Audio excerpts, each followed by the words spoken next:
안녕하세요. 건강한 목사입니다. 지난 시간에 저는 복음의 기초다지기 5강 믿음으로 들어가는 하나님 나라에 대해 강의했어요. 그리고 강의를 통해 하나님은 왜 믿음을 통해 구원하시는지, 참된 믿음이 되려면 뭐가 필요한지, 참된 믿음은 어떻게 확인할 수 있는지 알아봤습니다. 하나님 나라에 들어가기 위해서는 믿음이 있어야 돼요. 믿음 외에는 그 어떤 것으로도 구원을 받을 수 없습니다. 어떤 사람들은 믿어야 구원받는다 하니까 마치 구원의 주도권이 자기에게 있고 자기 힘으로 구원을 쟁취할 수 있는 것처럼 오해합니다. 그러나 하나님께서 믿음을 구원의 수단으로 정하신 이유는 자기의 행위를 의지하지 않고 하나님의 은혜를 인정하라고, 하나님만 의지하라고 믿음을 구원의 수단으로 정하신 거예요. 믿음은 내 행위를 의지하지 않고 하나님의 은혜를 전적으로 의존하는 겁니다. 그리고 믿음이 되려면 세 가지 요소가 필요해요. 먼저 복음에 대한 지식이 있어야 됩니다. 그리고 복음에 대한 핵심적인 지식을 전적으로 동의해야 해요. 마지막으로 복음에 대해 알고 동의하는 바를 끝까지 신뢰해야 합니다. 이러한 지식, 동의, 신뢰가 있을 때 비로소 믿음이라고 말할 수 있어요. 근데 우리가 신앙생활을 하다 보면 믿음이 자주 흔들리고 약해집니다. 그럴 때마다 우리는 우리의 믿음을 확인하고 점검해야 돼요. 참된 믿음에는 그에 합당한 증거와 열매를 맺습니다. 자신의 죄를 회개하고 돌이키는가? 하나님의 뜻에 순종하는 삶을 사는가? 이런 회개와 순종하는 삶을 통해 우리는 우리의 믿음을 점검하고 확신 있게 살아갈 수 있어요. 이렇게 믿음에 대해 알아봤는데요. 어떤 사람은 분명 이런 생각이 들 겁니다. 그래서 복음을 믿으면 뭐가 좋은데? 그래서 복음을 믿으면 어떻게 되는데? 그렇죠. 복음을 믿었는데 그게 나에게 별 유익이 없거나 큰 의미가 없다면 굳이 복음을 믿을 필요가 없습니다. 그래서 복음을 잘 믿기 위해서는 복음이 얼마나 우리에게 유익하고 복된지를 알아야 돼요. 도대체 복음을 믿으면 나에게 어떤 일이 일어날까요? 그리고 어떤 유익을 누리게 될까요? 복음의 기초 다지기 6강, 하나님 나라에 들어간 자가 받는 복이라는 주제로 강의하도록 하겠습니다. 일반적으로 우리는 복음을 믿으면 구원을 받는다고 알고 있어요. 맞아요. 복음을 믿으면 구원을 받습니다. 근데 그 구원이 뭘까요? 구원이라는 용어는 어떤 안 좋은 상황에서 건짐을 받다, 해방이 되다, 벗어나다라는 의미입니다. 그래서 성경이 말하는 구원은 하나님 나라에서 쫓겨나 죄의 노예로 살던 자가 그 열악하고 저지받은 처지에서 벗어나게 됐다라는 의미를 가지고 있어요. 근데 이 정도로는 구원 안에 담긴 깊고 풍성한 의미가 전부 드러나지는 않습니다. 그래서 성경은 구원을 죄사함 받았다, 의롭다함을 받았다, 거듭났다, 양자됐다, 하나님 나라에 들어갔다 등등 다양하고 풍성하게 표현해요. 구원은 마치 다이아몬드 같습니다. 한 덩어리 안에 여러 이렇게 측면들이 있고 이런 면들이 서로 조화롭게 연결되어 반짝반짝 아름답게 빛이 나는 거예요. 이렇게 하나님의 구원 안에는 말로 표현할 수 없을 만큼 충만한 복이 들어가 있습니다. 안타깝게도 많은 사람들이 기독교의 구원을 죽어서 지옥 가지 않는 것 혹은 천국 가는 것 정도로만 생각해요. 물론 구원 안에 그런 의미가 없는 건 아닙니다. 하지만 그건 구원의 한 측면일 뿐이에요. 우리가 성경을 주의 깊게 잘 읽어보면 구원은 죽음 이후 이 천국에서 누리는 복에 대해서 얘기하는 것보다 지금, 현재 내가 사는 이 현실 속에서 받고 누릴 수 있는 복에 대해서 훨씬 더 많은 얘기를 해요. 복음은 죽어서 지옥 가지 않고 천국 가려고 드는 보험이 아닙니다. 복음은 믿는 그 순간부터 실제적인 효과가 있고 우리의 삶에 지대한 영향을 주는 하나님의 능력이에요. 로마서 1장 16절에 보면 바울은 이렇게 말합니다. 내가 복음을 부끄러워하지 아니하노니 이 복음은 모든 믿는 자에게 구원을 주시는 하나님의 능력이 됨이라. 그럼 복음을 믿으면 어떻게 되냐? 복음을 믿으면 성령을 받아요. 베드로는 하나님의 심판을 두려워하는 유대인들에게 이렇게 얘기를 했어요.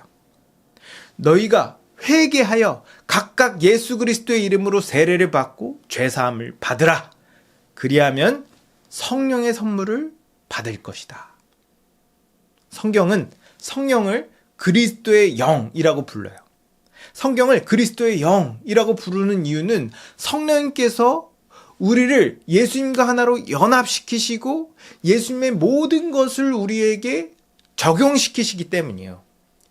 예수님께서 죽으실 날이 가까이 왔을 때 예수님은 제자들에게 자신이 곧 아버지께로 갈 거라고 얘기를 합니다. 그러자 제자들은 매우 불안해했어요. 예수님은 이렇게 불안해하는 제자들에게 이렇게 말씀하십니다. 내가 떠나는 게 너에게 더 유익하다. 만약 내가 떠나지 않으면 보혜사가 너희에게 오지 않을 것이요. 가면 내가 그를 너희에게 보낼 거다. 예수님은 이 물리적인 육체를 가지고 계시기 때문에 모든 곳에 항상 우리와 함께 있을 수 없습니다. 근데 예수님이 하늘로 오르셔서 성령을 각 사람에게 나눠주시면 이 예수님은 영으로 언제 어디서나 늘 우리와 함께 계실 수 있어요. 그렇기 때문에 예수님은 하늘에서 믿는 모든 자들에게 성령을 나눠주십니다. 성령님이 우리에게 임하시면 성령님은 우리를 예수님과 하나로 연합시키세요. 갈라디아서 3장 26절에서 27절을 보면 너희가 다 믿음으로 말미암아 그리스도 예수 안에서 하나님의 아들이 되었으니 누구든지 그리스도와 합하기 위하여 세례를 받는 자는 그리스도로 옷 입었느니라 라고 말합니다. 이 말은 우리가 복음을 믿어 성령을 받으면 그리스도와 연합한다는 말이에요. 그리고 로마서 6장 4에서 5절을 보면 그리스도와의 연합을 이렇게 설명합니다. 그러므로 우리가 그의 죽으심과 합하여 세례를 받음으로 그와 함께 장사되었나니 이는 우리로 또한 새 생명 가운데 행하게 하려 함이라. 만일 우리가 그의 죽으심과 같은 모양으로 연합한 자가 되었으면 또한 그의 부활과 같은 모양으로 연합한 자도 되리라. 성경은 우리가 예수님과 연합했기 때문에 예수님께서 십자가에 못 박히셨을 때 우리도 예수님과 함께 죽었다고 말합니다.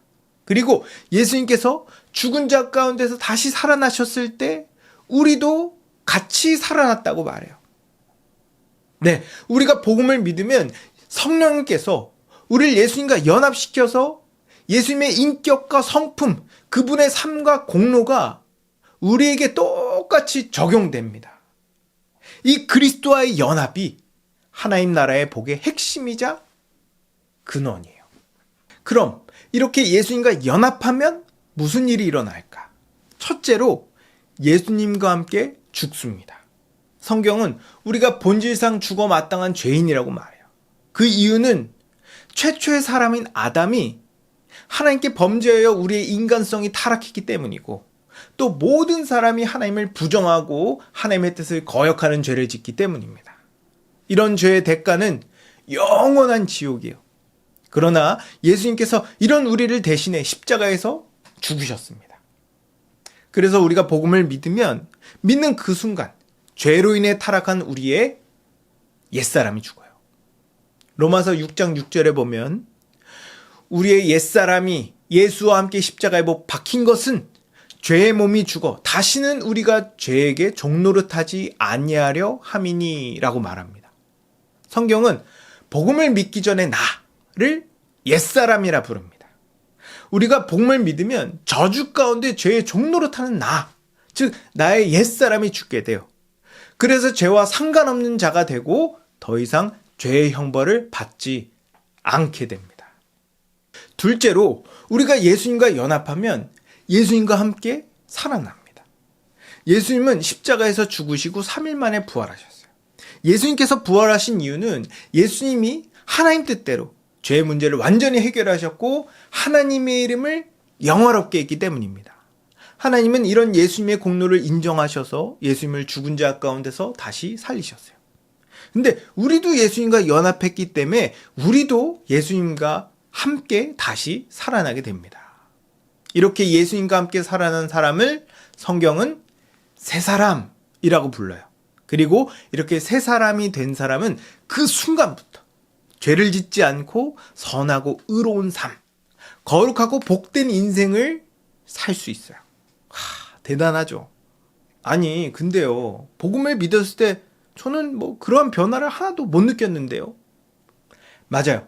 복음을 믿어 옛사람이 죽고 새 사람이 되는 것은 영적인 변화이기 때문에 그 변화를 바로 느끼거나 알아채지 못합니다. 옛날에 나온 영화인데 플라이라는 영화가 있었어요. 어떤 과학자가 A에서 B로 순간이동하는 장치를 만들었습니다. 주인공은 본인이 직접 그 장치에 들어가서 성능을 시험했어요. 근데 그 장치에 파리도 같이 들어가게 됩니다. 당연히 주인공은 그 사실을 전혀 몰랐죠. 순간 이동 장치는 작동했고 주인공과 파리는 그 안에서 서로 융합했어요. 주인공은 자신이 파리와 융합한 지 하나도 몰랐습니다. 하지만 시간이 지나면서 서서히 이 외형과 행동들이 파리처럼 변하기 시작했어요. 이게 적절한 예인지 잘 모르겠지만 아무튼 이처럼 우리가 예수님과 연합하면 우리도 모르는 사이에 옛사람이 죽습니다. 그리고 이전과는 완전히 새로운 존재, 완전히 새로운 피조물로 다시 태어나게 돼요. 그래서 이전과 완전히 다른 삶을 살아갈 수 있게 됩니다. 셋째로, 그리스도와 연합하면 하나님께서 우리를 예수님으로 보세요. 성경은 우리가 복음을 믿으면 예수님과 연합하여 그리스도와 함께 죽고 그리스도와 함께 살아난다고 얘기했어요. 이건 복음을 믿을 때 내 안에서 일어나는 변화입니다. 근데 외적으로 하나님과 우리와의 관계도 달라져요. 본래 우리는 하나님께 범죄하여 하나님과 원수된 관계였습니다. 그러나 우리가 복음을 믿으면 우리가 예수님과 연합되기 때문에 하나님께서 우리를 보실 때 우리를 원수, 죄인으로 보시는 게 아니라 예수님으로 보세요. 그래서 갈라디아서 3장 27절에 보면 누구든지 그리스도와 합하기 위하여 세례를 받은 자는 그리스도로 옷 입었느니라고 말해요. 놀라운 건 우리가 여전히 죄를 짓고 여전히 삶이 엉망인데도 하나님은 우리를 예수님으로 보신다는 겁니다. 우리가 복음을 믿어 새 사람, 새로운 존재가 됐지만 우리의 육체는 아직 바뀌지 않았기 때문에 몸은 여전히 죄된 습관을 기억하고 있어요. 그래서 죄의 유혹을 받고 또 여러 죄를 짓습니다. 그러나 그럼에도 불구하고 하나님은 우리를 예수님으로 보세요. 예수님과 연합하면 절대로 우리의 구원은 취소되지 않습니다. 야, 굉장하지 않습니까? 이게 우리가 복음을 믿을 때 받게 되는 어마어마한 복이에요. 우리가 어떤 자인지 너무 잘 압니다. 하루에도 수십 번 마음으로 죄를 짓고 몸으로 죄를 짓는 자들이에요. 다시는 같은 죄를 짓지 않겠다고 눈물로 회개하고 굳게 다짐해도 금방 똑같은 죄를 또 짓습니다. 그럼에도 불구하고 하나님은 우리를 사랑하는 아들로 보세요. 우리가 복음을 믿어야 하는 이유는 너무나 분명합니다. 복음을 믿을 때 성령께서 우리를 예수님과 연합시키세요. 예수님과 연합하면 우리는 죄에 대해 죽어 죄의 저주로부터 해방됩니다. 그리고 예수님 안에서 다시 살아나 하나님을 인식하고 하나님의 뜻대로 살 수 있게 돼요. 그리고 우리 하나님은 우리를 사랑하는 아들로 대하십니다. 그래서 우리가 이 땅에서 어떻게 살든 상관없이 하나님은 우리를 사랑하시고 창세전부터 예비된 복을 우리에게 주실 거예요. 와, 이것보다 더 크고 더 좋은 게 또 있을까요? 없습니다. 그러니 여러분 모두 복음을 믿고 새 사람이 되어 하나님 나라의 복을 충만히 누리길 주님의 이름으로 축복합니다.